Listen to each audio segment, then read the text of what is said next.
زمونږ د میسنجر اکاونټ خو بل څوک نه استعمالوي یا د بل چا سره په موبایل کې خو نه دی کولاو یا زمونږ د میسنجر اکاونټ چې دی دا په څومره موبایلو کې په لیپټاپ کمپیوټرو کې کولاو دی ځکه اکثر یا موږ موبایل خرڅ کړو نو په موبایل کې زمونږ هغه کم اکاونټ چې دی هغه کولاو لاړ شي نو هغه تاسو د دې خپل موبایل نه چې دی هم بندولی شي یا ستاسو ملګری ستاسو سره هسې یو مزاح کوي په هغې کې ستاسو هغه اکاونټ چې دی هغه د ځان سره کولاو کړي نو دغه شان ستاسو میسیجونه کم تصویران ویډیوګان چې تاسو ته راځي نو دا به ستاسو هغه ملګري ته هم ځي یا تاسو کوم موبایل خرڅ کړی دا به هغې موبایل ته هم ځي نو دغه هر سره چې دی دا تاسو د خپل موبایل نه هم ختمولی شئ لکه د هغه د اکاونټ نه چې دی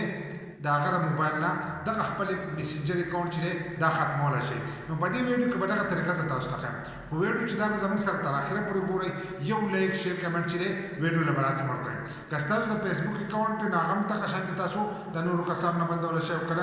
واتساپ اکاونټ چې دی هغه هم تاسو بندولی شئ په هغې باندې الریډي زموږ په یوټیوب چینل کې ویډیوګان موجود دي هغه تاسو کتلی شئ او په دې ویډیو کې د میسنجر طریقه ښیم نو د هغې لپاره ځو موبایل سکرین ته او طریقه زده کوو موبایل سکرین ته رالو موږ خپل میسنجر کولاو کړی دغه شان د خپل میسنجر کولاو کوئ له پاسه د ګوټ ته به تاسو ته دا درې کرښې ښکارېږي نو دا درې کرښو باندې به دغه شانتې زور وکئ نو تاسو ته به دا سکرین داسې کولاو شي په دې کې به له پاسه ستاسو د پروفایل دا نوم به تاسو ته ښکارېږي او تصویر به ښکارېږي د دې سره په خوا کې د سیټینګ دا نښئ نو په دغې باندې به داسې زور وکئ چې دغه څنګه زور وکئ نو تاسو ته به دا آپشنونه چې دي دا به راکولاو شي نو په دې کې به لږ لاندې لاړ شئ نو په دې کې به دلته کې تاسو ته دا یو دغه ښکارېږي پرایویسي اینډ سیفټي دی چې لیکلی دی نو دا به له ځان سره کولاو کوئ دا نه دی دا آپشن چې دی دا به له ځان سره کولاو کوئ دا به دغه شانتې کولاو شي تاسو ته چې څنګه را تاسو ته داسې کولاو شو نو په دې کې اولنی نه او دویم نمبر آپشن چې دی دا به کولاو کوئ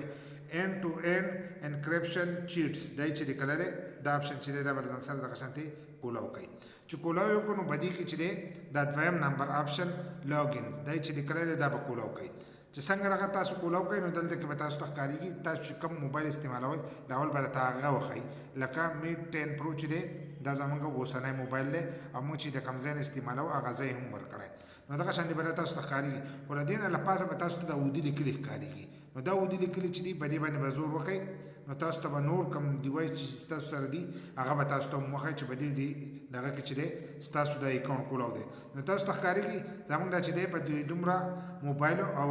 کمپیوټر کې چې دی کولاو دی دوه ځای په کمپیوټر کې ورکړه خو دا یو کمپیوټر دی خو دومره ټایم چې دی دا کولاو شوی 15 غنټې مخکې چې دی دا په دې کمپیوټر کې چې دی کولاو شوی زموږ د اکاونټ دغه شانتې په هواوی میټ 10 پرو چې دی دا زموږ موبایل دی نو داسې 19 غنټې مخکې دا موږ استعمال کړی چې څومره ټایم مخکې موږ استعمال کړی نو ټول ښایي چې په دې موبایلو کې دومره ټایم مخکې دا استعمال شوی دی او له پاسنی چې دی هغه اوس اکټیو نه و دی چې لیکلی دی اوس هم په دې کې چالو دی نو که تاسو د یو اکاونټ نه ختموئ تاسو ته پته لګي چې په دې کې ناشنا دی نو د هغې سره به داسې چل وکړئ په دې خوا کې به دا درې ټاکې تاسو ته ښکارېږي نو دا درې ټاکې چې دا به داسې ووایي چې دغه یو څنګه ووالو نو په دې کې لاندې آپشن تاسو ته ښکارېږي لګ آوټ چې دغه یې ووالو نو د دې اکاونټ نه چې دی تاسو به ووځئ نو په دې طریقه تاسو خپل میسنجر چې دی محفوظ کولی شئ بل دا دلته کې دا آپشن چې دی دا هم د ځان سره کولاو به ساتئ دا هم د ځان سره کولاو وایي چې تاسو ته پته لګي که څوک یې کولاوي یا څوک دا کوي نو تاسو ته به له دې ځای نه پته لګي بس په دې طریقې سره تاسو د نورو کسانو نه خپل اکاونټ ختمولی شئ که د هغو په موبایل کې کولاوي نو په دې طریقه ته خپل اکاونټ چې دی ختم کړئ یا لیپټاپ کمپیوټر کې نو ختم کړئ نو تاسو ته چې کوم میسیجونه راځي یا ویډیو کال راځي نو هغه ټول به محفوظ وي که دغه شانتې ستاسو د موبایل د میسنجر اکاونټ د نورو کسانو سره کولاوي نو ستاسو څه میسیجونه هر سره چې دي هغه به هغې نورو ته ځي او دا په خپل میسنجر کې چک کړئ لکه راځي مې چک کړئ داسې نه چې کولاو شوی یا تاسو موبایل خرڅ کړئ او په موبایل کې ستاسو دغه میسنجر چې دی کولاو ته دی